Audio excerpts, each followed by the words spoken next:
Jeudi 3 février 2000, Québec, Jean-René Dufort assiste à la réunion des premiers ministres provinciaux.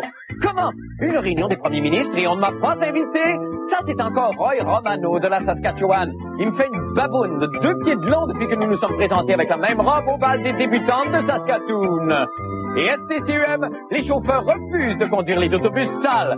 Moi, j'ai déjà conduit un autobus sale à Saskatoon et Roy Romano ne me l'a jamais pardonné non plus. Non, mais quel enfant de chienne!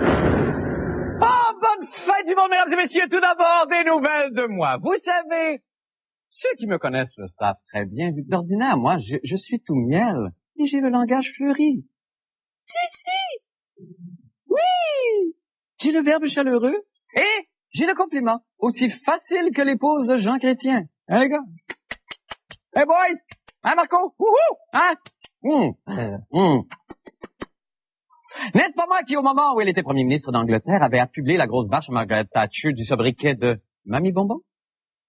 Eh bien, aujourd'hui, vous savez quoi? Je n'ai pas envie de répandre mon parfum verbal et d'être Monsieur Câlin Doudou. No way. J'ai envie de gros mots, moi. Boubouille de siphon chocolaté. Ah, je me laisse aller, j'aime trop ça. Moustache de chaton. Bourru boubou. Ah, ça me fait du bien, hein, me semble, je suis moins tabarnak, là. Et puis, vous savez ce qui me ferait vraiment du bien pour la suite? Une petite visite au salon. Oh oui, ce salon où je peux enfin laisser tomber les artifices là, et commenter l'actualité du jour en faisant fi des courbettes mondaines. Allons-y donc avec une première nouvelle, si vous permettez. Monsieur Jacques Parizeau adopte une position absurde. Eh bien, c'est ce qu'a affirmé le ministre Stéphane Dion, invité à se prononcer sur la déclaration de monsieur Parizeau à l'effet que le Parti québécois devrait tenir bientôt un référendum. Passez donc au salon.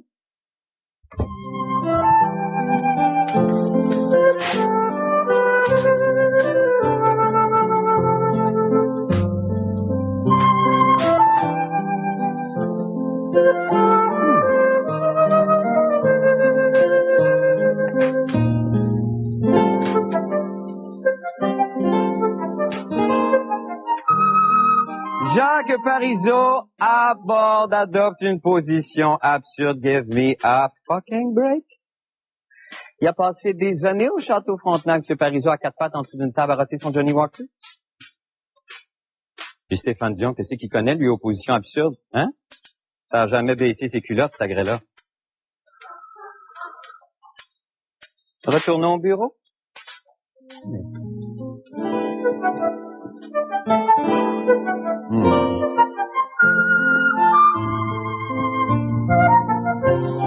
Non, là, évidemment, ce que je viens de dire, là, ça reste entre nous, d'accord? Messieurs Parizeau et Dion, je vous respecte infiniment, tous les deux, beaucoup. Oui.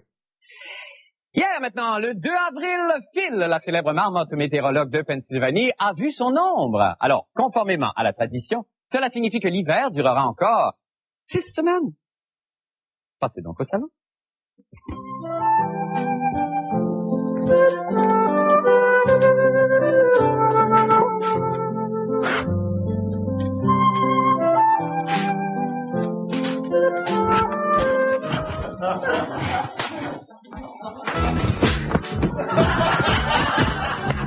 Une marmotte qui fait de la température. Passer des dindes du canal météo, c'est... Dans mon livre à moi, là, les pépites de même, c'est fait pour que les chars, là, passent dessus. Puis eux autres, c'est facile, sont tout le temps sur le même coin de rue avec leur maudit carte de poil. Fait que là, tu fais ce que tu fais, un petit coup de roue, là, puis pow! Facteur 20, téléspectateur 1, grébiche 0. Yes! Retournons au bureau.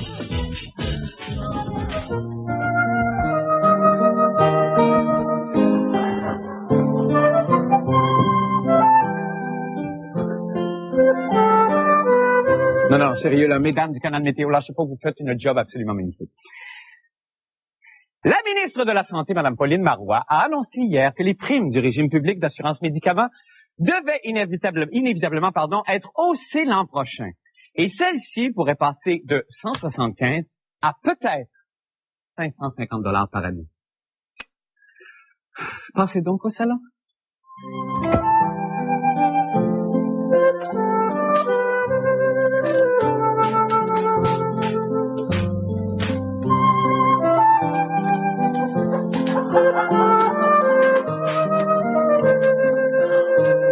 Madame Madame Marois, Madame Marois, Madame Marois, que je vous aime donc, Madame Marois, Madame Marois. Mais vous savez quoi, vous devriez peut-être lâcher la santé et ouvrir une petite boutique de cadeaux. Hein? Je sais pas, moi, des chandelles, des foulards, des pots pourris, tu sais, quelque chose dans lequel vous seriez bonne. Enfin, on s'en parle? Retournons au bureau. Merci tout le monde.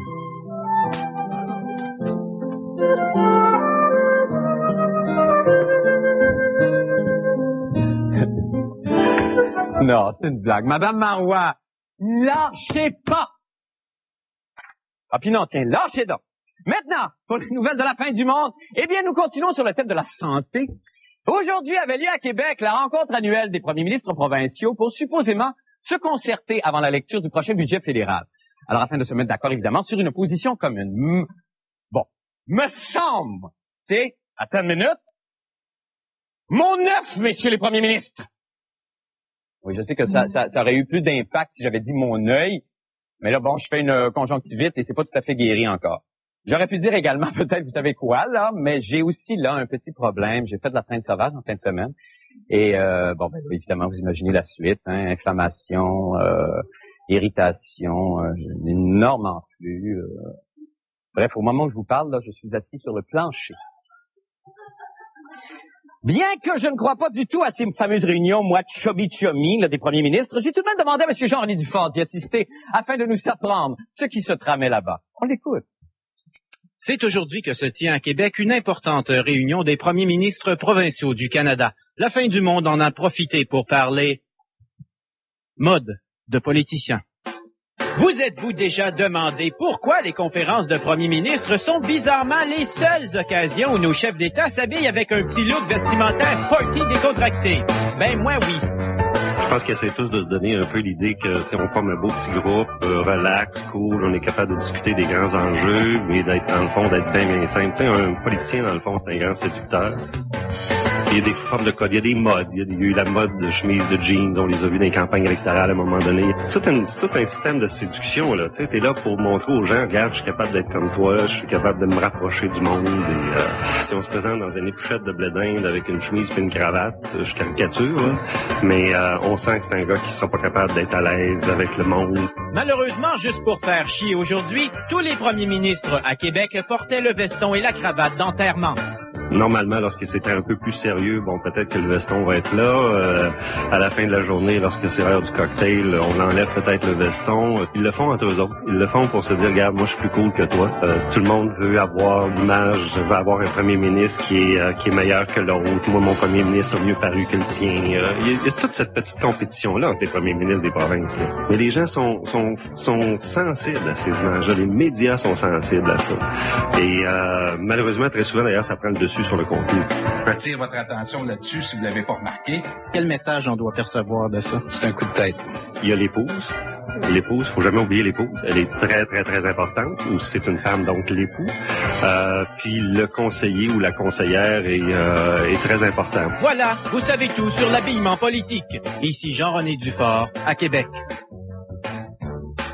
Eh bien, allons rejoindre maintenant ce soudainement très officiel Jean-René Dufort dans nos bureaux de Québec. Jean-René, bonsoir. Oui, salut Marc. Alors, Jean-René, donc, il reste que quand même, moi, ce que j'ai entendu dire, c'est qu'il y avait M. Mike Harris qui, lui, aurait gagné, si on veut, le trophée du Monsieur Relax, qui s'est permis d'enlever son veston et sa cravate à un certain moment devant tout le monde. Est-ce que c'est exact? Oui, et c'est d'ailleurs le plus relax que ça s'est poursuivi parce que ça n'a pas été très relax du tout. D'ailleurs, il y a un communiqué qui est assez dramatique. Si tu veux, je te le lire. Je peux te le lire. Écoute, les premiers ministres font front commun et exigent d'Ottawa l'injection de 26 milliards 700 millions de dollars au cours des 5 prochaines années dans le réseau de la santé. Ça veut dire que c'est une injection de 4 milliards cette année. D'accord. Alors, on veut retourner finalement aux années 94-95, je pense, où à ce moment-là, le fédéral accordait ce montant-là aux provinces pour régir la santé. C'est ça. Effectivement, Marc, et selon Lucien Bouchard, le premier ministre chrétien n'aura d'autre choix que de prendre acte de l'appui unanime des provinces même du Nunavut. Bon, alors très bien. L'essentiel des discussions a porté sur la santé, mais est-ce que vous savez, vous qui êtes là-bas, si on a quand même discuté un peu de constitution, parce que Dieu sait qu'à Ottawa, on en a parlé dernièrement. Jean-René. Non, parce que, Marc, il faut qu'on t'avoue quelque chose. La conférence de presse a été retardée et on n'a pas pu y assister, donc on a dû se concentrer sur les cravates, les vestons et les chemises. Enfin, les choses essentielles. Merci infiniment, Jean-René Dufort. De rien, Marc. Ça vous fait très bien, ce bureau à Québec. Nous allons faire une petite pause. Et nous revenons avec d'autres nouvelles. Je vous en prie, restez là. La fin du monde. La fin du monde en bref maintenant. Tumulte dans la bobette. Oh, j'aime ça comme intro, ça. Tumulte dans la bobette. C'est pas un...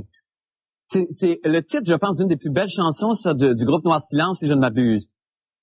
Gardons ce qui est devenu le tumulte dans la bobette. Ah, c'était bon! Bon.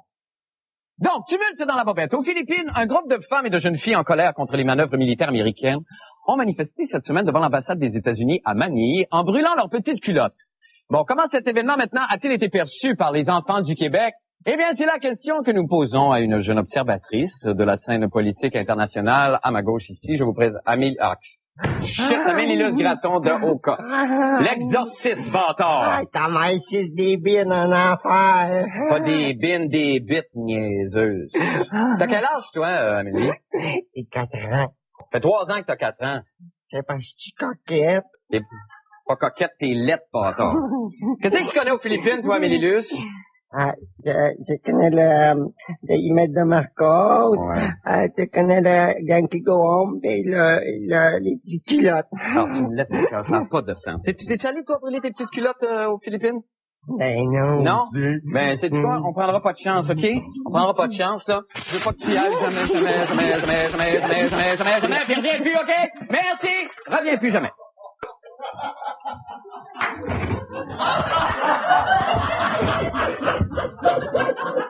Alors, depuis hier, les chauffeurs et chauffeuses d'autobus de la FTCUM ont entrepris des moyens de pression pour accélérer le processus de négociation de leur convention collective. Cela s'est traduit évidemment par le refus de conduire des centaines de milliers d'autobus, comme on le sait probablement depuis ce matin, tout le monde est au courant, que les chauffeurs trouvaient trop sales et qualifiaient de, et je cite, « wesh kéké ». Encore une fois, ça me fait tellement peur, moi, de constater comment l'actualité fait écho à certains chapitres de ma vie, hein. Car vous savez, moi, j'ai même été mêlé à une affaire de négociation qui traîne en longueur, qui traînait déjà 10 en longueur. Et comme moyen de pression, ben, j'ai dû employer quelques procédés dont je ne suis pas très fier. Par exemple, pendant plus de 24 heures, moi, j'ai fait un air.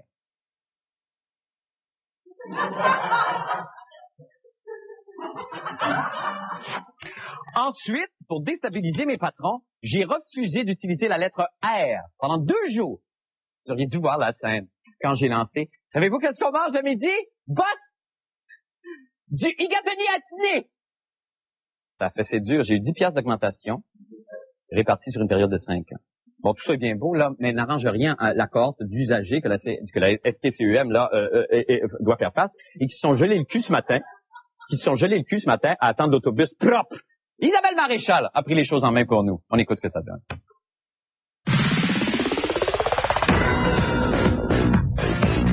Comme reporter de LFDM, je compatis avec les chauffeurs de la STCUM. Non mais c'est vrai, qui veut risquer sa vie avec de l'équipement sale et peu hygiénique? Pas question de faire un reportage dans ces conditions insalubres. Assez, c'est assez. Ben, ceux qui considèrent que les véhicules sont trop sales puis qu'il y a peut-être un danger pour leur santé et sécurité. Le vôtre a été lavé, là. Posé. Puis vous voyez à travers? Ben, je vois. C'est tout juste, hein? Oui. Là, on veut bien nettoyer, là, il va falloir les démancher, il va falloir les enlever, il faut qu'il y ait des périodicités pour le faire. Il n'y avait rien pour les faire. Là, on ne veut pas nos prophètes pour les faire, on ne nous demandait pas de les faire. Puis comptez pas sur moi pour nettoyer l'équipement. C'est pas dans ma description de tâche.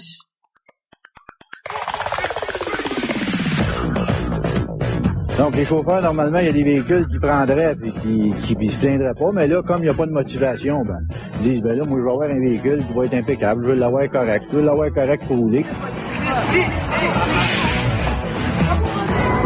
C'est une période de l'année où les véhicules, effectivement, sont plus sales et en dehors des conflits, il n'y a pas de problème, les chauffeurs conduisent ces véhicules-là, mais c'est une façon de faire du zèle étant donné la situation. On vient voir si c'est sale chez vous.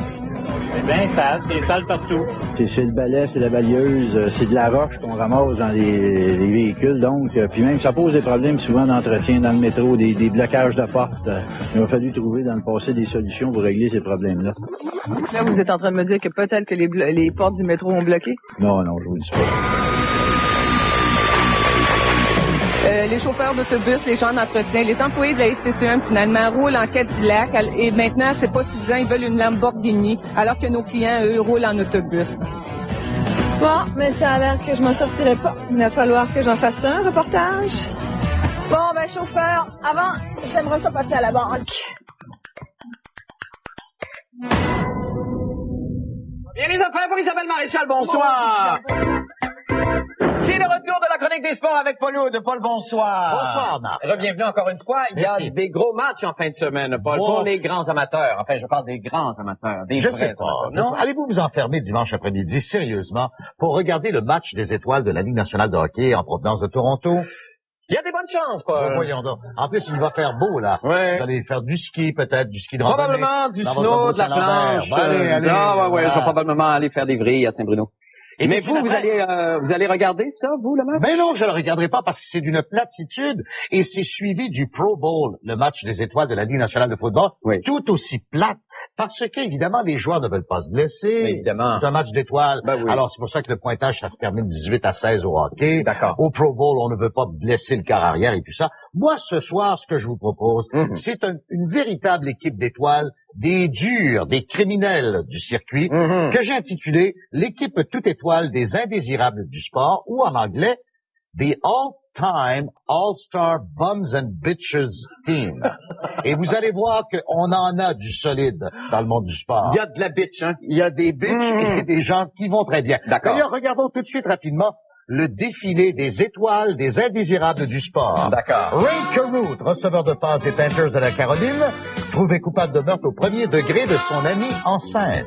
Eh, Seigneur. Mike Tyson, cannibale, violeur, agresseur, qui est revenu dans le ring pour battre un jambon la semaine dernière. Au Québec, Dave Hilton, boxeur qui doit faire face à la justice plus souvent qu'à des adversaires boxeurs. Ouais. Le petit nouveau Ray Lewis, secondaire de ligne des Ravens de Baltimore, se trouvait sur le site d'un double meurtre survenu à Atlanta après le Super Bowl. Tonya, bien sûr, Ben oui, qui évidemment. avait commandé l'agression à coups de barre de fer de son adversaire Nancy Kerrigan. Le sympathique John Rocker, suspendu 1 mois au baseball pour ses propos diffamatoires envers les homosexuels, les noirs, les chauffeurs de taxi et tout ce qui bouge, les coiffeurs. Et bien sûr, le capitaine de cette équipe extraordinaire, celui pour qui ils vont se battre pour gagner le trophée OJ. Parlez-moi d'une équipe d'étoiles. C'est payant. Il va quand même avoir des joueurs des Rams et des Titans. Non, il n'y a pas de joueurs des Rams et des Titans qui ont un dossier criminel en ce moment. Mais ça ne serait peut-être pas tardé parce qu'imaginez-vous qu'il y a un livre qui fait sensation présentement aux États-Unis. C'est un livre qui s'intitule Pros and Cons, The Criminals Who Play in the NFL, les criminels qui jouent dans la NFL. 2 auteurs, Jeff Benedict et Don Yeager, ont fait une étude qui révèle que 10% des joueurs, 1 sur 10 pratiquement donc, a eu un dossier criminel ou a un dossier criminel. Et la liste, j'aurais pu vous la faire pendant des pages et des pages de vos vedettes préférées du dimanche après-midi, violence conjugale, agression, vandalisme commis sur la voiture de son ex, arrêté la semaine dernière pour violence conjugale, Ron Smith, et la liste est longue et longue. Et ce sont ces modèles-là qu'on veut pour nos jeunes? Non, c'est épouvantable. Eh bien, moi, je dis non! Bon, c'est beau, Paul. Non. Je vais faire du ski de fond à Saint-Lambert avec mon ami Marc le Pacifique. Ah, ben, certain. Mais quand vous voulez, Paul. Nous allons Vous m'avez jamais invité. Vous m'avez jamais invité chez vous. Alors que moi, je vous ai reçu chez nous. Oui, ça c'est vrai. C'était bon. Jamais j'ai été invité chez vous. Nous allons faire une petite pause, nous revenons avec la météo. Vrai ou faux? Vrai. Jeudi 3 février 2000, Québec, Jean-René Dufort assiste à la réunion des premiers ministres provinciaux. Comment? Une réunion des premiers ministres et on ne m'a pas invité? Ça, c'est encore Roy Romano de la Saskatchewan. Il me fait une baboune de 2 pieds de long depuis que nous nous sommes présentés avec la même robe au bal des débutantes de Saskatoon. Et STCUM, les chauffeurs refusent de conduire les autobus sales. Moi, j'ai déjà conduit un autobus sale à Saskatoon et Roy Romano ne me l'a jamais pardonné non plus. Non, mais quel enfant de chienne! Oh, bonne fête du monde, mesdames et messieurs. Tout d'abord, des nouvelles de moi. Vous savez, Fan Dion a invité à se prononcer sur la déclaration de M. Parizeau à l'effet que le Parti québécois devrait tenir bientôt un référendum. Passez donc au sol.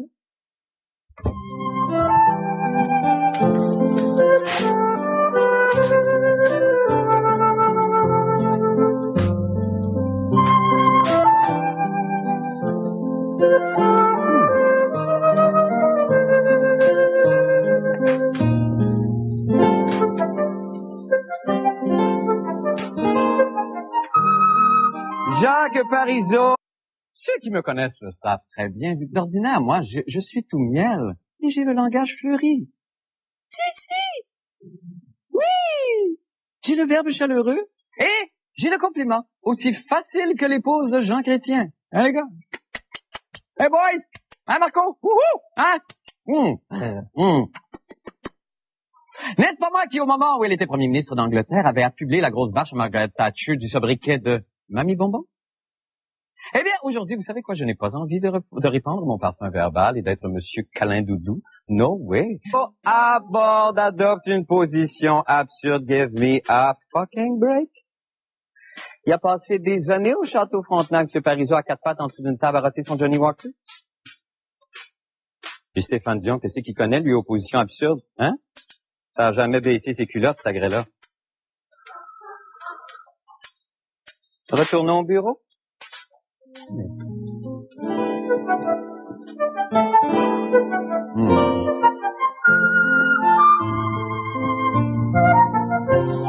Non, là, évidemment, ce que je viens de dire, j'ai envie de gros mots, moi. Boubou de siphon chocolaté. Ah, je me laisse aller, j'aime trop ça. Moustache de chaton. Bourru boubou. Ah, ça me fait du bien, hein, me semble, je suis moins tabarnak, là. Et puis, vous savez ce qui me ferait vraiment du bien pour la suite? Une petite visite au salon. Oh oui, ce salon où je peux enfin laisser tomber les artifices là, et commenter l'actualité du jour en faisant fi des courbettes mondaines. Allons-y donc avec une première nouvelle, si vous permettez. Monsieur Jacques Parizeau adopte une position absurde. Eh bien, c'est ce qu'a affirmé le ministre Stéphane